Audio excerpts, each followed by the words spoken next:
નમસ્કાર મિત્રો આપની સાથે હું છું પિનલગીરી ગોસ્વામી। આજના વેધર એનાલિસિસમાં વાત થશે આજે તારીખ 4 ઓગસ્ટથી લઈને 20 ઓગસ્ટ સુધી ગુજરાતમાં કેવું રહેશે હવામાન। અત્યારે જે વરાપનો રાઉન્ડ ચાલી રહ્યો છે, વરાપના રાઉન્ડની સાથે કયા કયા જિલ્લામાં વરસાદની શક્યતા હજુ પણ રહેલી છે, શું સાર્વત્રિક વરસાદ અત્યારે મળશે, આવનારા દિવસોમાં કઈ વરસાદની સિસ્ટમ અસર કરશે જે ગુજરાતને વ્યાપક અસર કરવાની છે। મિત્રો મહત્વનું છે કે અત્યારે ગુજરાતમાં સરેરાશ વરસાદનું પ્રમાણ 63% ઉપર ચાલ્યું ગયું છે, જે એક આનંદના અને અગત્યના સમાચાર કહી શકાય છે। અત્યારે ગુજરાતમાં વરસાદે ચોક્કસથી વિરામ લીધો છે।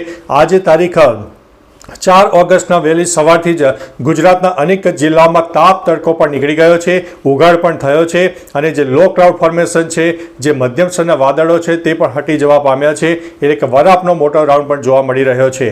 મિત્રો આજે તારીખ 4 ઓગસ્ટ છે, તો આજે ઉત્તર ભારતના અનેક ભાગોમાં સાયક્લોનિક સિસ્ટમની અસર રહેશે, જેમાં દિલ્હી એનસીઆર સહિત અનેક વિસ્તારમાં વ્યાપક વરસાદ થાય। ઉપરાંત મિત્રો આ બધી સિસ્ટમને કારણે ગુજરાતમાં એક સામાન્ય ઠંડકનું વાતાવરણ જોવા મળશે, ઠંડા પવનો પણ જોવા મળશે, એટલે ગરમીમાં આપણને આંશિક રાહત મળશે। આજે તારીખ 4 ઓગસ્ટના વરસાદની વાત કરીએ તો આજે ઉત્તર ગુજરાતના અનેક ભાગોમાં છૂટોછવાયો વરસાદ, જો કોઈ જગ્યાએ લોકલ ડેવલપમેન્ટ સર્જાઈ જાય તો અડધા ઇંચ સુધીના વરસાદ થઈ શકે છે। મધ્ય ગુજરાત અને દક્ષિણ ગુજરાતમાં પણ વરસાદનું પ્રમાણ નહિવત રહેશે। લોકલ ડેવલપમેન્ટ થાય તો ફક્ત જે તે વિસ્તારમાં વરસાદ થાય, બાકી સાર્વત્રિક વરસાદનો માહોલ નથી। સૌરાષ્ટ્ર અને કચ્છમાં પણ સાર્વત્રિક વરસાદનો માહોલ નથી, છૂટોછવાયો વરસાદ આપણને જોવા મળે, કોઈ જગ્યાએ 5 કે 10 મિનિટના નાનકડા વરસાદી ઝાપટા થઈ જતા હોય છે। મહત્વનું છે કે મિત્રો અત્યારે ઉપરવાસમાં પણ વરસાદ જે છે એ ઓછો જોવા મળી રહ્યો છે, એટલે જે નદીઓમાં નવા નીરની આવક થઈ રહી છે તેમાં પણ નોંધપાત્ર ઘટાડો થયો છે। ગુજરાતમાં અત્યારે વરસાદે વિરામ લીધો છે, ત્યારે અન્ય રાજ્યોમાં પણ વરસાદ જોઈએ એવો મળતો નથી, જેના ભાગરૂપે થઈને ગુજરાતની નદીઓના જળસ્તરમાં નોંધપાત્ર ઘટાડો પણ થઈ રહ્યો છે। પરંતુ અત્યારે આપણે જે જરૂરિયાત પૂરતું પાણી છે, નદીઓ હોય ડેમ હોય તેમાં જરૂરિયાત પૂરતું જે પાણી છે ચોક્કસથી આપણી પાસે એટલો તો સ્ટોક થઈ ગયો છે। હવે મિત્રો આવનારા રાઉન્ડની વાત કરીએ તો 4 અને 5 ઓગસ્ટે પણ વરસાદ સામાન્ય અને છૂટોછવાયો રહેશે। 6 ઓગસ્ટથી લઈને 15 ઓગસ્ટ સુધીમાં પણ સામાન્ય વરસાદની સિસ્ટમ સક્રિય થાય, જેના ભાગરૂપે થઈને સાર્વત્રિક વરસાદ નહીં પરંતુ છૂટોછવાયો વરસાદ રહેશે।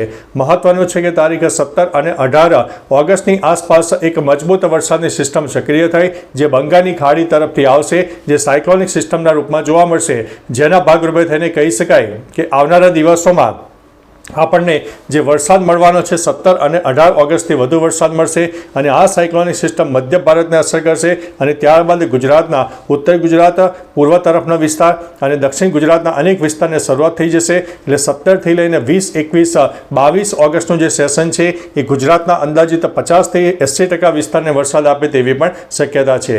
એટલે મિત્રો એક વરસાદનો રાઉન્ડ આવવાનો છે, પરંતુ 16-17 તારીખ બાદ એક મજબૂત સિસ્ટમ સક્રિય થાય, જેના લીધે થઈને ગુજરાતમાં આવનારા દિવસોમાં હજુ પણ સારામાં સારા વરસાદની શક્યતા રહે છે। બાકી મિત્રો તમારા વિસ્તારમાં વરસાદનું પ્રમાણ કેવું છે, તાપ તડકો ઉઘાડ હોય તો તમામ પ્રકારની માહિતી આપી દેજો। બીજી તરફ મિત્રો કચ્છની વાત કરીએ તો કચ્છમાં આવનારા 24 થી 48 કલાકમાં પવનનું પ્રમાણ વધારે રહેશે, દરિયાઈ પટ્ટી વિસ્તારમાં વધારે પવન રહેશે, જેમાં 20 થી લઈને 45 કિલોમીટર પ્રતિ કલાકની ઝડપે પવન ફૂંકાઈ શકે છે।